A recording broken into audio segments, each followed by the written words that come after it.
Our guest for today is Malebo Old John Tsindi. She is a trauma-informed life and relationship coach, an author, and a speaker.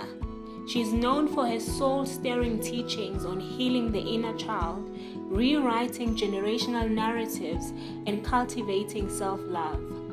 Through her books, retreats, and coaching, she guides women and men to reconnect with themselves, build healthier relationships, and transform their relationship with love and money. Welcome, guys. This is an all-new episode of The Safe Place to Land, where mental and emotional wellness meet God's love. And thank you so much for joining us in this conversation. And I'm hoping that it's going to change your life in some shape or form. And today I have a special guest. I have a life coach with me, Coach Malebo, and we are going to be talking about sexual trauma. It's quite a deep conversation, but we are going to do our best so that you can learn what you need to learn and feel empowered by the end of the conversation. So thank you so much, Coach Malebo, for joining us today. Thank you for hosting me. You're looking beautiful in your nude. my to-go color. Yeah, and your car is also nude. Guys, her car is also nude. So that is kind of like her brain color. Yes. And you look beautiful in it. Thank you. So thank you so much for making the time again. And I know that you have a small baby. Yes. And you are here. Not even 5 months. How are you surviving? I'm thriving. Okay, I mean, I'm barely surviving. I have a 3-year-old and yeah. I've got 2 kids and yeah. I think I was ready because of the age gap, but I'm thriving, to be very honest, because I've been waiting for this moment to see myself as a mother of 2, not a mother of 1. Yeah. So I have a friend who's very excited for us to shoot this episode because it's something that she has experienced in her journey. Okay. She's gone through sexual trauma. Yes. And only just recently remembered what she experienced. She didn't know all these years. Yeah. It's crazy. Yeah. She couldn't remember. I think she sort of suppressed it in her conscious and it just surfaced, and now she's finding ways to try and cope, you know, with the new information. Yeah. And so I'm excited for this conversation because I know that a lot of people, especially us as Black people, we go through sexual trauma in different ways, Yes. but we don't know how to explain it or we don't know how to deal with it. Yeah. And so I think let's start off by answering the question, what is sexual trauma? Sexual trauma is a violation that is sexually. This is for both men and women. I know a lot of people think that sexual trauma only happens to women. And I think because of the narrative in South Africa, we don't think that men also get raped or, you know, sexually violated. They can be violated by other men. They can also be violated by women as well. So it happens at any age. It can happen at the age of, 1. And to other people, it happens when they are older. And now that you mentioned that your friend had forgotten about this and only it's resurfacing now, actually, that's what trauma does. And it doesn't have to be sexual abuse. It can be any type of trauma where people forget what exactly happened. But it's just your mind, asking you to not carry the load because you are not ready. Perhaps with her, I'm taking maybe she was younger. She was young. Yes. And because she was younger, she couldn't carry that weight. And some of the things had to literally be taken off her mind, right? But it comes back as a way of her mind and her soul asking her to heal. That is the reason why it's coming. So yeah, I would say sexual trauma is a violation. It can be molestation where someone else is touching you in an Inappropriate way. I'm looking at that word. It's not our language, eh? Yes. And it can be actually someone penetrating, meaning that they are raping you. Whether it's, I don't want to be explicit, but yeah, that's the word I can use, penetration at whatever age it can be. To some people, they get that as old as a grandmother. We would hear that one grandmother who's staying alone because the kids have grown and all that. Some people in the village, some boys in the village got there and gang raped her. That's sexual trauma or sexual violation. So can it happen also from a child to a child? Because if I can be honest about my experience growing up, as kids, we would play lente sithi izindlwana, where we are playing house. Yes. And then somehow there will be, kind of like sexual actions that we do as kids. Yes. So can it also count from a child to a child as sexual abuse? It can count. And I think because children learn from, children learn from parents, whether parents were doing it in front of them or whether it was a violation in front of them. So as they copy those things, they go to what we were playing. In Setswana, we call it mantlwane. So we go and do whatever that we are seeing at home, even if it's not at home. Some things that you have seen go next door or wherever, right? So it can happen between a child and a child. Yeah. Because there may be one child who's been exposed to a sexual content and the other is not. Yes. But then now the child that has been exposed is going to bring it to the other one. Yes. Now it's... Yes. Yeah. Okay. That's how it happens.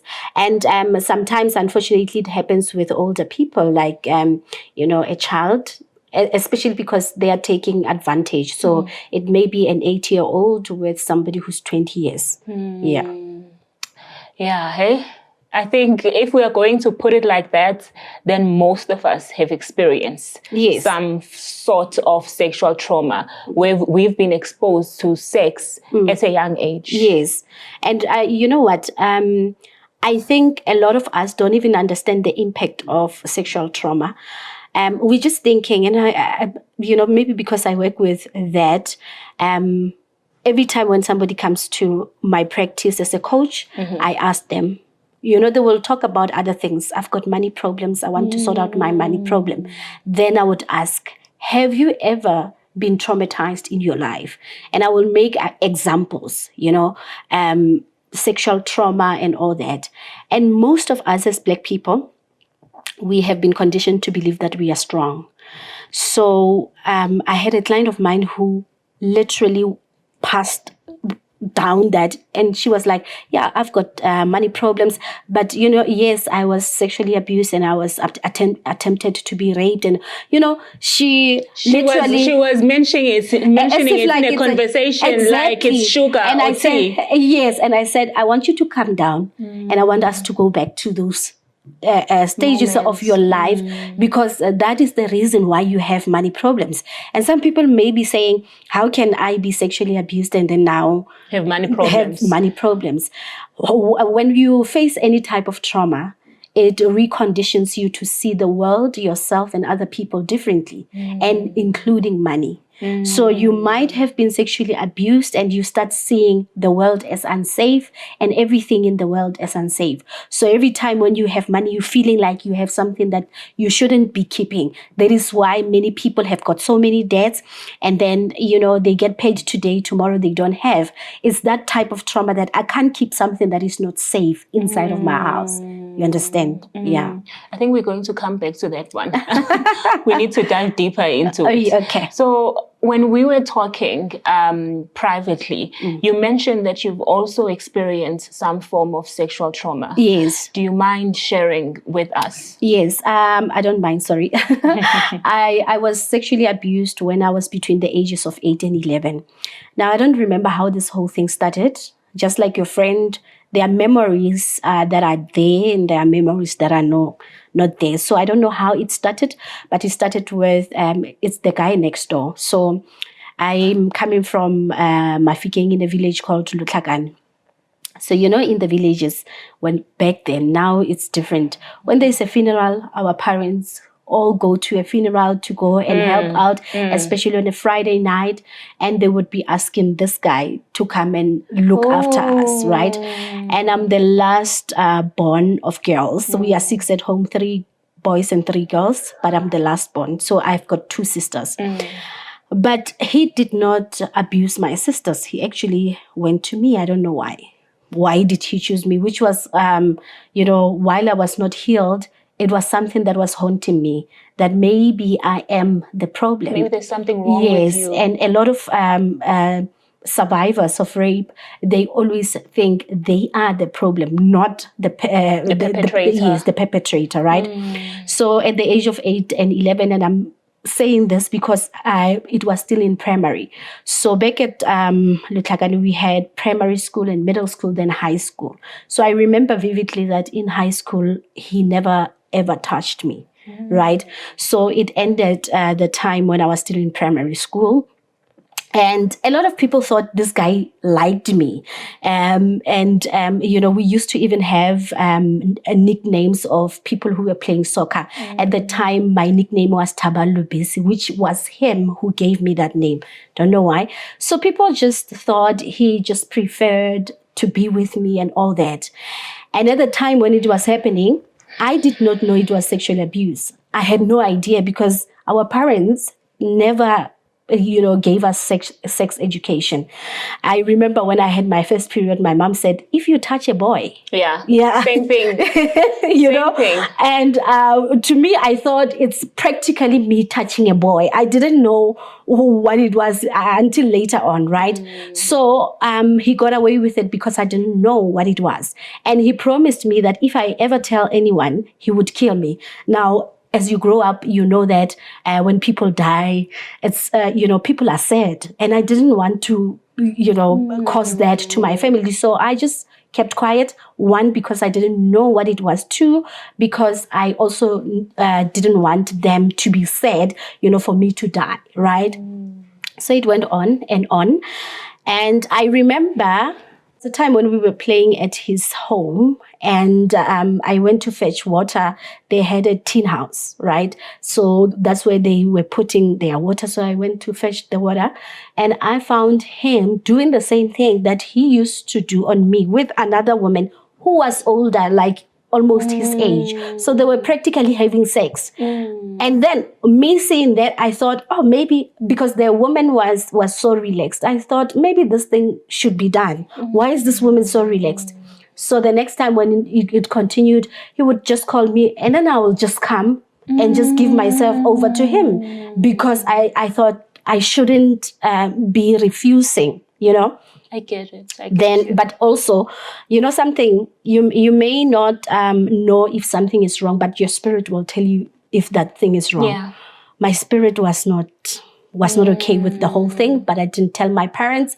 So the signs were there. Now my mom and my sisters, now they know that, this was the issue, because you were always complaining about things. My mom had 6 kids, so I wanted her attention at the time, but I would do it in a form of saying I was sick, so I didn't want to go to school because I was sick. And then my mom would tell my sister, my eldest sister, to take me to the clinic. And I think later on, I grew this wound towards my mom, that I wanted to tell you something, and you were not there for me because you had a lot of kids. And but yes, it went on and on like that. And I think around the ages of 15, now I am getting a sense of what exactly is sex. Yeah. And I realized that it means that I'm not a virgin. So my virginity was taken without my consent. And, it used to hurt me when I had a friend of mine who said she got married as a virgin. And I would be like, what if I was supposed to be like that, And, it also conditioned me to believe that I'm not lovable. There was just a whole lot of things. I didn't even think that I would be married. I didn't think that I would have kids, because also I had a mother wound that developed during that time. Yeah. So I didn't think that I wanted to have kids in my life and also get married. So when my husband met me, this was like 10 years ago, I felt like he loved me so much. And I was like, does this guy know what happened to me? Because I had rejected myself to such a point that I thought that other people would reject me. Yeah, to add on what you're saying, there's a therapist, maybe you know her, Dr. Tamar Bryant. Yes. And she talks a lot about sexual trauma because she's gone through it herself. Yeah. And she says that when you've experienced sexual trauma, your body is a crime scene. Yes. Oh. Yes. Okay. I'm getting emotional. Can you imagine living in a crime scene for 40 years? That's the thing. Or 30 years or 20 years, and you are living, because a crime scene is there to be investigated. Yes. Yes. They do an investigation, they find out what happened. And then, that place is not supposed to be touched by anyone. Exactly. And that's how survivors of sexual trauma, they have to live with themselves. You understand? So I was living with that. And I forgot to mention that when I was 18, I came to Johannesburg for school. So I went back. Now this one, I remembered it because there was a point now I knew that this guy was doing that, but I was in denial. With me, I remembered, not like I remembered later on in my life, but I was in denial. How can I say that this guy raped me? There's no way. And he confirmed it. When I came back, I think it was March holidays or December holidays. So there were a lot of boys my age, December, we are all merry and, we are going out, and we were at this other place, it's a tavern. And, because I'm coming from Joburg, everybody's looking at me, my hairstyle and all that. And I think this guy, at the back of his mind, he owned me. And then he felt irritated or triggered by this man. The attention that you get now. And then he came to whisper in my ear and said, if I wanted to, I could have made you pregnant. And for me, that was the confirmation that you needed. So this guy actually raped me, and he's not even sorry for that. So he's still alive. He has never said, I am sorry. I think that leads me to another question. Let's say, an example of what you went through. Because I know a lot of people have gone through sexual trauma at a young age as children. And then you have to deal with it as an adult. Yeah. What then do we do with regards to the perpetrator? Should you still hold them accountable? Especially if it's a family member, what do you do in that case? That's actually a tough one for people, right?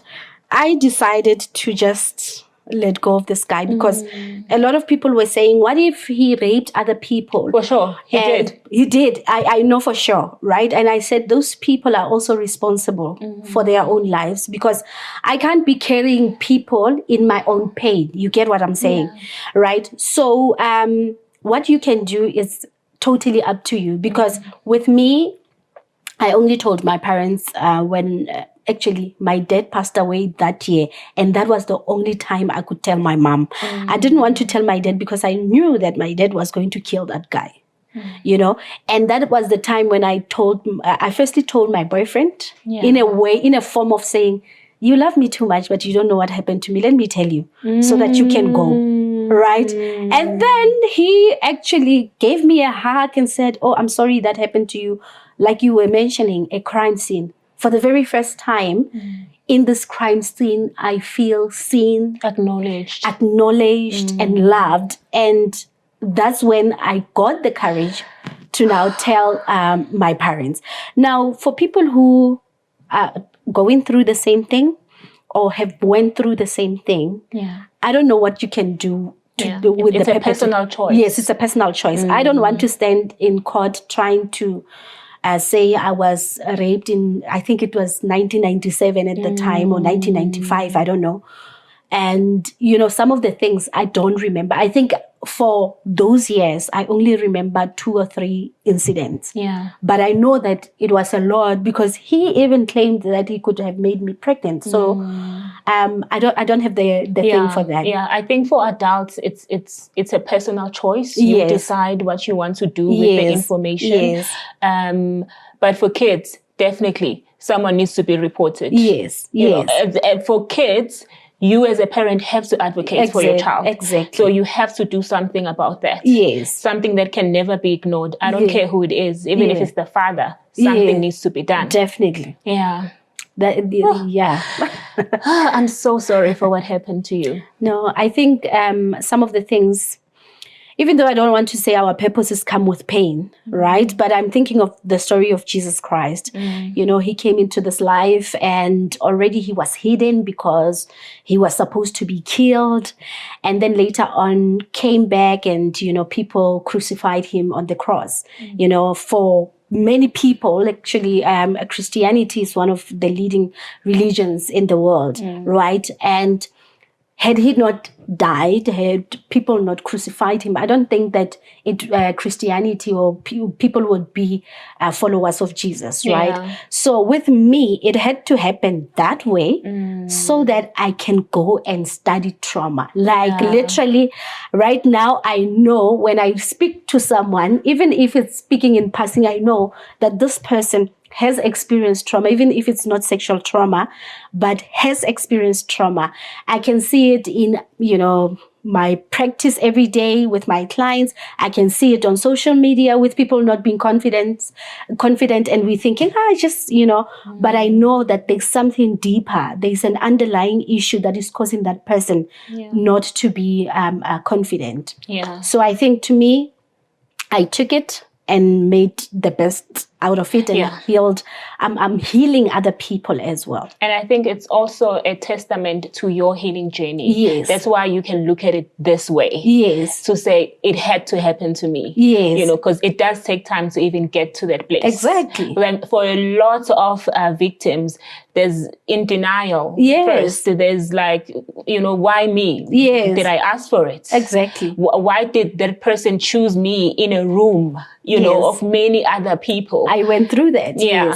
I went through that with my sisters because I felt like my sister is almost his age. You know, that guy was born in 1970 something and I'm born in 1988. Yeah. So we have a 12-year age gap. Yeah. So when I was 80, he was 20. But when I was 8, he was 20. So he was well aware of what he was doing and he was okay with it. And let me tell you something that is not really nice. Later on, my mom approached him, you know, because my mom was like, how could this boy do that? And, you know, we trusted him and his family. They also go fetch water at home and all those type of things. You know what he said? He said, my other name is Maijo. He said, no, Maijo was also enjoying. That's his that's his mental state. Yes. There's something wrong there. Yes. So that is why I'm saying I don't want to pursue any legal or anything with this guy because God will sort him out for me. You know, it's not like I'm praying that something happens to him or something, but I don't want to waste my energy on that person. I just want to focus on helping others like me to heal and so that the world can be a better place. I can respect that. I respect that. So let's talk about behavioral patterns. I know you had mentioned this before and I was like, I'm going to ask the question again because I want us to be specific. Now, let's talk about someone who's going through sexual trauma. How does it affect them in the way they behave, specifically in romantic relationships? Okay, so firstly is that when you are sexually abused by a person of the opposite sex, right? You are viewing men or women through the lens of what that person has done. Abuser, Yes. So you would think that every man is capable of doing what that person did. And what that person did has got a word. Hurt you, traumatized you, and all that. So you're thinking that every man will come into your life and do exactly that, right? And then the second one is also the issue of commitment. You know, committing yourself to a man, because these people are hateful, right? These are people that have the potential, the potential to traumatize you, right? You also have a problem of, you might have or experience a problem of sex. Now with sex is two ways. You can not like sex at all, like you don't want to be penetrated at all. You can be kissed, you can be, but when it comes to penetration, it's a whole new different thing, right? Or you can overly like sex. You know, I think there was a movie, I just forgot what it was, but I think it was called Addiction, where this woman was very much I addicted remember to that movie. Yes, something like that can happen where you don't, it's like you are drinking water but you don't quench the thirst. And this mostly, it actually happens to men who have been sexually abused. They overly like sex. They can be married and then they can do horrible things like, go and sleep with who, and because even if the wife, have sex with them for more than 3 times a day, they're still not satisfied. And also for them mentally, sex is no longer sacred. Yes.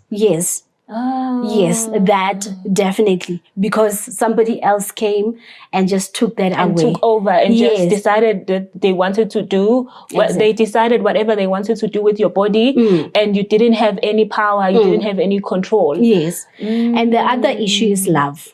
Giving and receiving love, right?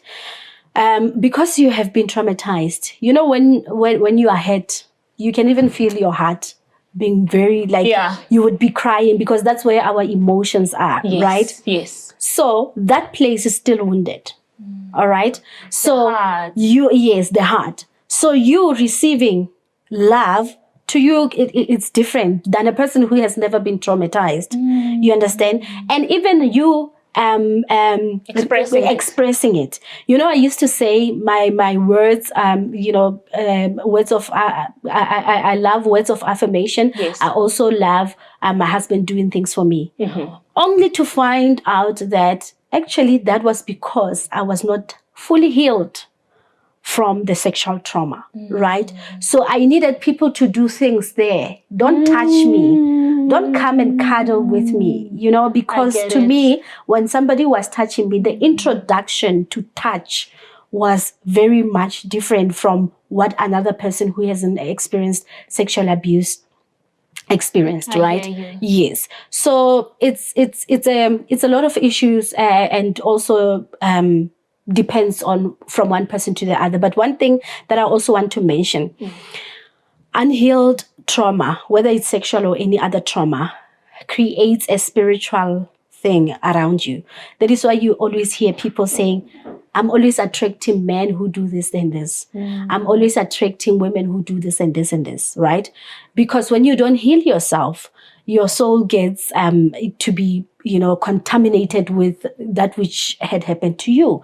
And now people are seeing that, the men that would be interested in you would be different from the men that would be interested in me if I haven't healed myself. So in the past, I would have men who would just say they love me, but disappoint me at the end of the day, because that's what they are seeing. It's as if you are attracted to the same type of man. You will date maybe Tsepo, Olani, but they all behave the same because they are attracted to your soul, that spirit in you. The minute when you heal yourself, you can see that you are attracting a person that loves you for who you are, not what you are giving them. Yeah. Oh, this is getting me emotional. I'm sorry. It's good. I'm all for emotions. It's a safe space, right? Exactly. Yeah. I'm safe here.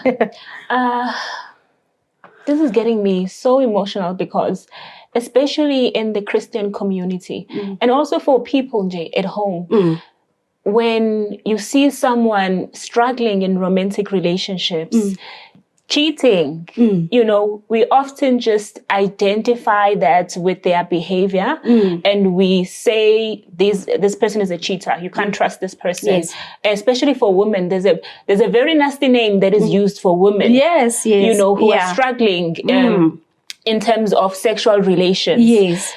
I think from this conversation, I'm hoping I'm hoping that from this conversation, someone listening at home who's been struggling with their behavior, and asking questions with, why do I act like this? Yeah. Why do I keep on cheating on a partner who's treating me well? Why can't I feel the love that they are giving me? I'm hoping that they can find an answer. Yes, to definitely. say, you are not a bad person, but something bad happened to you. Yes, true. And from this conversation, you can find a way to heal. Exactly.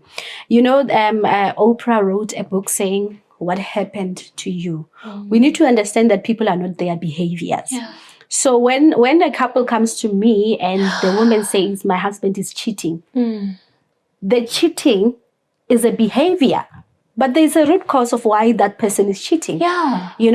And when the husband says, my wife does not want to sleep with me, that is a behavior. It's not the truth of who that person is. Exactly. There is something that is happening in them unconsciously. And like you mentioned your friend, imagine if you have been raped and you don't remember it, but you have behaviors that you can't even understand. That why am I keeping on doing this? Because people who are traumatized sexually or in any other way, they always self-sabotage because they don't believe they are worthy of love.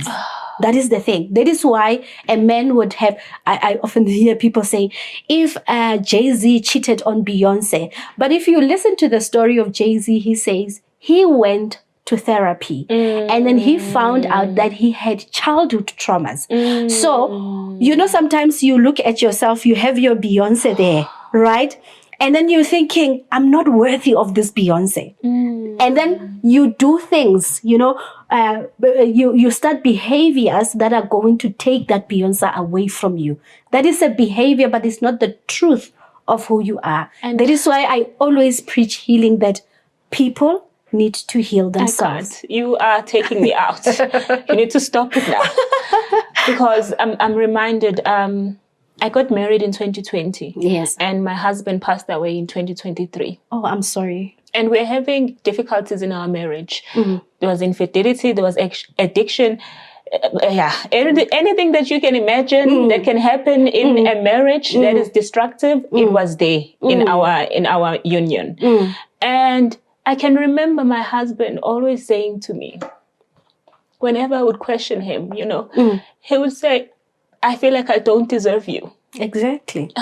Okay. I'm sorry.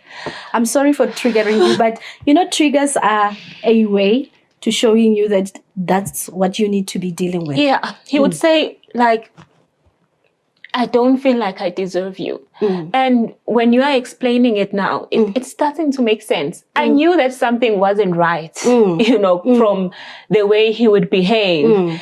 I knew that something was going on. I think in the beginning, I didn't know. You're just like, why are you acting like this? There's something wrong with you. You should stop. You should grow up. You are married and all of those things. And I think when he passed away, that's when my mindset started shifting, because I was doing a lot of therapy. I needed therapy. That was the only way I could survive. Yeah.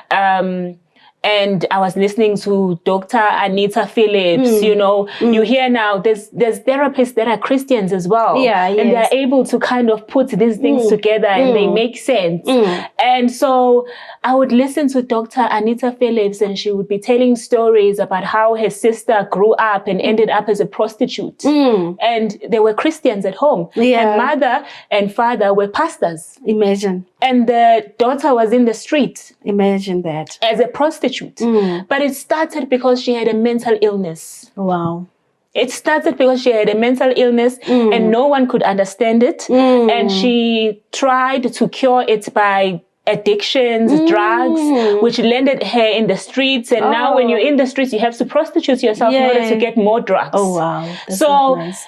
It's speaking to what you are saying to me, to say that when we look at people's behavior, we should not conclude that this is who they are. Exactly. We should say to ourselves, this person has gone through something. Exactly. And there is a way for them to heal. Yes. And this societal belief that has been created, which stems from trauma, basically. Yes. This societal belief that men cheat. The root cause is trauma.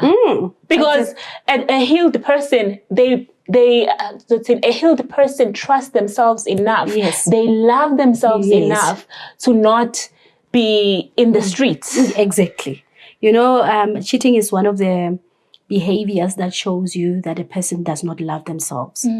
Because if we go in a Christian way, they say, the Bible says, you shouldn't have sex until you are married. And, you know, if you go deep into spirituality, you will understand that sex, you know, when my husband and I join together sexually, there's a lot of things that is happening in the spirit.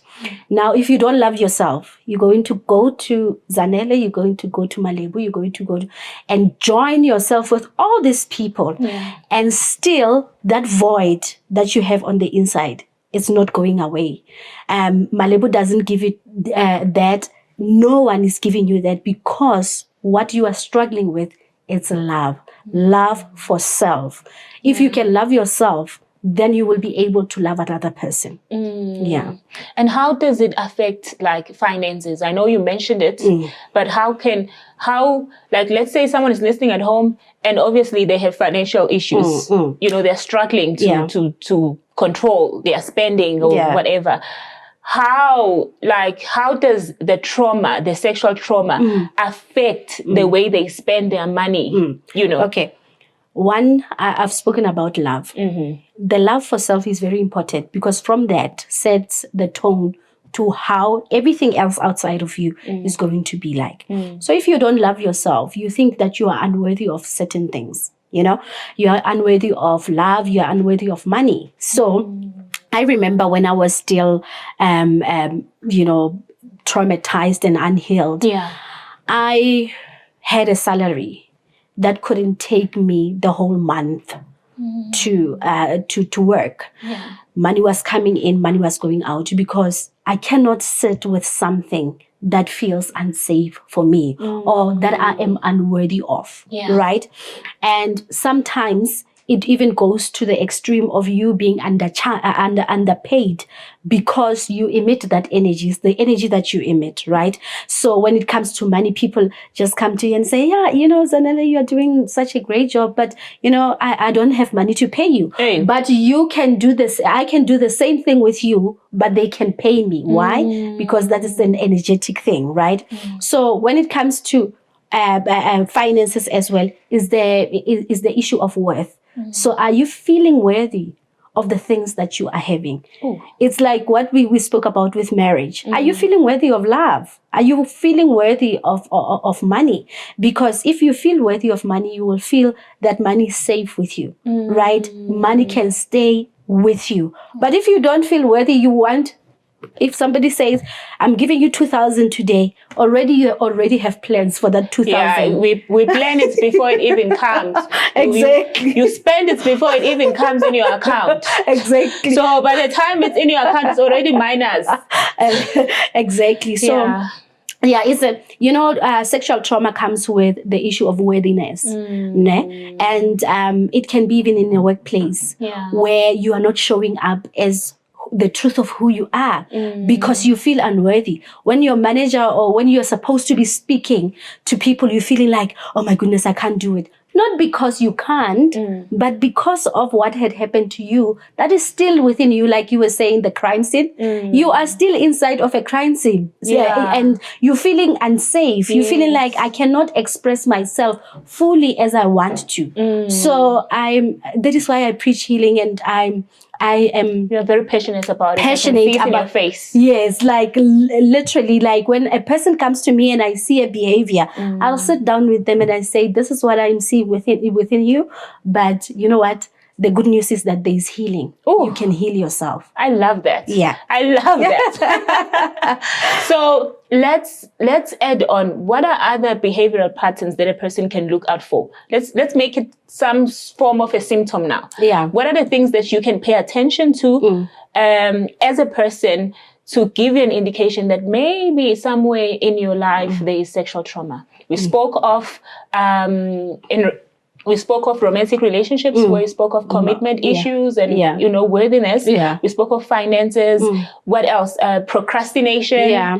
And then there's another thing, especially for women. I don't know if men have had this, but with me, after being sexually abused, I was dressing like men. Oh. Yes.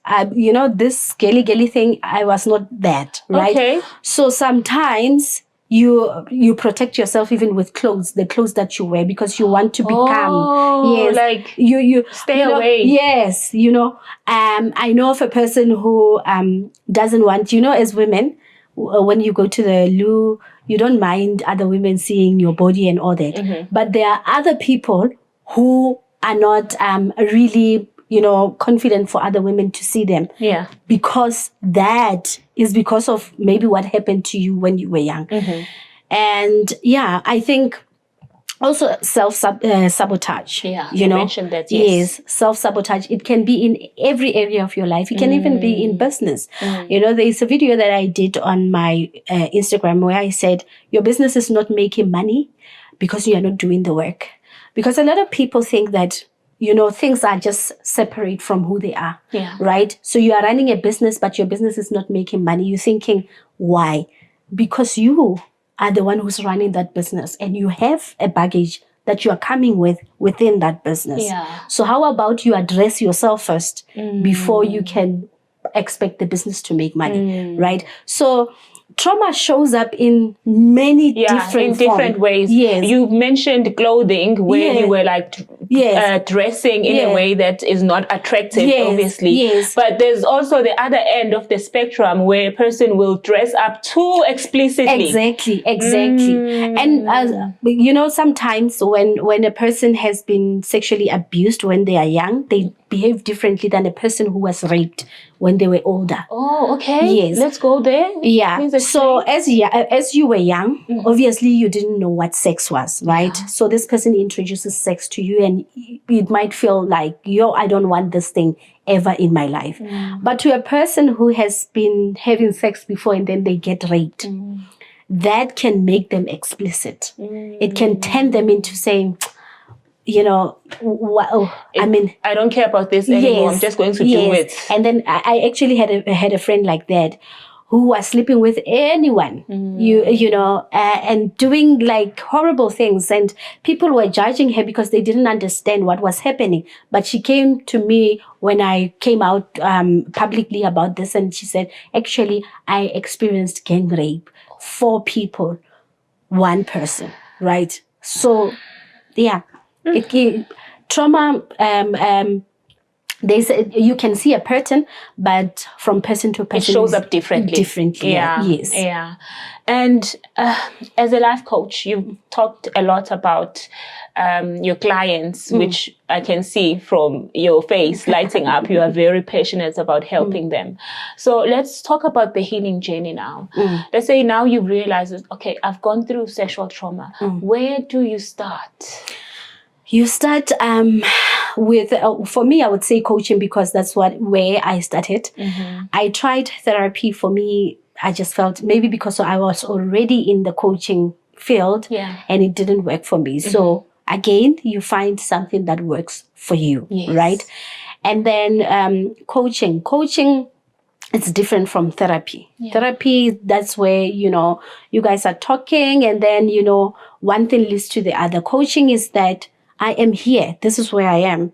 And I need to go there, right? I am unhealed. I've got my traumas, but I want to achieve financial success. Yes. I want to be married, right? So I work with my clients from that manner to saying, okay, this is the ultimate goal. So this is where we're going to go. So with me, I've got different packages of coaching where you can come and heal yourself, just you, or you can come in a form of saying, I want to heal myself plus another relationship, which can be parenting, which can be a romantic relationship or at work, whatever. Yeah. Or you can come and say, I want to holistically work on myself with everything that I have. Yeah. So those are 3 different packages where then I help a person.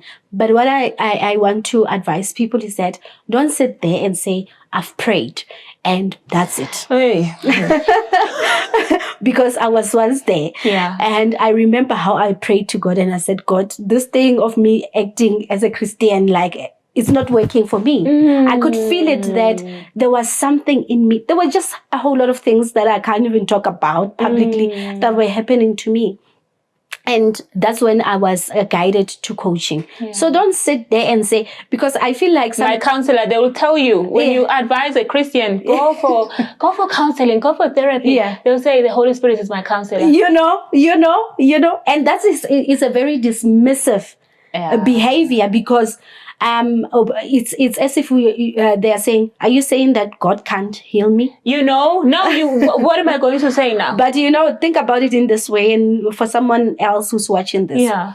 When you need legal matters, do you say the Holy Spirit is going to, because you can pray. When you have a flu. Yeah. Do you say that the Holy Spirit will come and heal you? Or you get up and go to the doctor? Exactly. You see, so there are different, God has placed people and professions so that we can go to these people. And most of the churches are not trauma informed. Yeah. If I come, because I was at church and I was smoking. And, later on in my life, I developed other, behaviors. Other addictive behaviors. Yes, so that I can numb my pain. Now it's 10 years since I last smoked, right? I was smoking, but, I was hiding it from the people at church. But if they ever found out, how many times were they going to pray for me? You were going to be told to go into a fast. Exactly. And a whole night prayer. Yes. Hey, guys. So let us heal ourselves. Yeah. And I think this is because we're both Christians. Yes. So we know what it's like. Yes. You know that, I remember my own situation. Hey, I read the Bible from start to end. Yeah. I highlighted everything. Yeah. I was putting on the word. You know, when they say put on. Yeah. I was putting it on. The armor of God. The armor of God. Yeah. I was putting on the armor of God. But, putting on the helmet of salvation. Yes. Speaking in faith. But I was still having anxiety. And I still had panic attacks. Exactly. I still had depression. Yes. I was going through it in my marriage, which didn't help my mental health. Exactly. It was making things worse. Exactly. So what you are saying is very important. And I think this is what the platform is all about, for people to seek help. Yes. Whether you're a Christian or you're not a Christian, there's people who are trained and who are professionals to help you be well. Exactly. And especially when it comes to mental health. Yay. We don't know how, you can't see a person walking in the streets and say this person has mental health issues. Yes. But you will see them struggling with behaviors. Yes. Yes. So we don't just label people to say this is who they are. Yes. But we have to have compassion to say, oh, they've gone through something. Yes. There's probably something there. Yes. And also be willing to go and seek for help. True. So I love a conversation that has a happy ending. At least no one is crying at the end. There's a happy ending here, guys, which is to say you can be well, you can heal from your sexual trauma. And actually, I am the testament of that. You are a living example. Yes. I've healed from sexual trauma. And what I can say is that trauma has got, it's a journey. Yeah. What I was healing back then is not what I'm healing right now, right? But I can tell you that 80% of what happened to me, I've dealt with it. And I can even see it sometimes creeping in, trying to, check if I really, really have healed. But I have, and I am doing the work every day because I also have people that I'm carrying. If I don't do the work on myself, I'm going to bleed on them. Yes, Yeah. yes. So how can people extend grace to themselves while they're on a healing journey? Because you mentioned now that it's a process. You think that you've gotten over one thing and then you realize, oh, there's something else I need to work on. How can people like actively extend grace to themselves? Days are not the same. Sometimes you will feel like you are on top of the world. Sometimes you will feel like you are there. And while you feel like you have reached rock bottom or whatever stage of your life, get out of social media. This is one thing that I've seen that helps me with my mental health. When I feel like, oh my goodness, I don't know what I'm doing. Because at the end, you now start comparing yourself. You are in your season, your winter season, and I'm looking at you in your summer, and I'm trying to say, why can't you be like that? Why can't you be like that? So extending grace for yourself, try to walk away even from friends that may pull you into the direction of where you're now becoming, you're starting to compare yourself with them. I'm not married now, and I don't have children now, I don't have money. Try not to do that. So go away from Facebook or Instagram or whatever, friends.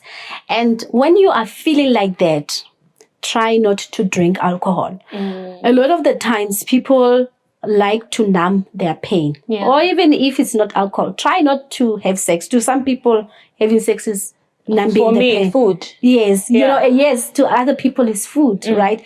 Try to walk away from that thing that makes you feel, how, like, really? When I'm lonely, the fridge calls my name.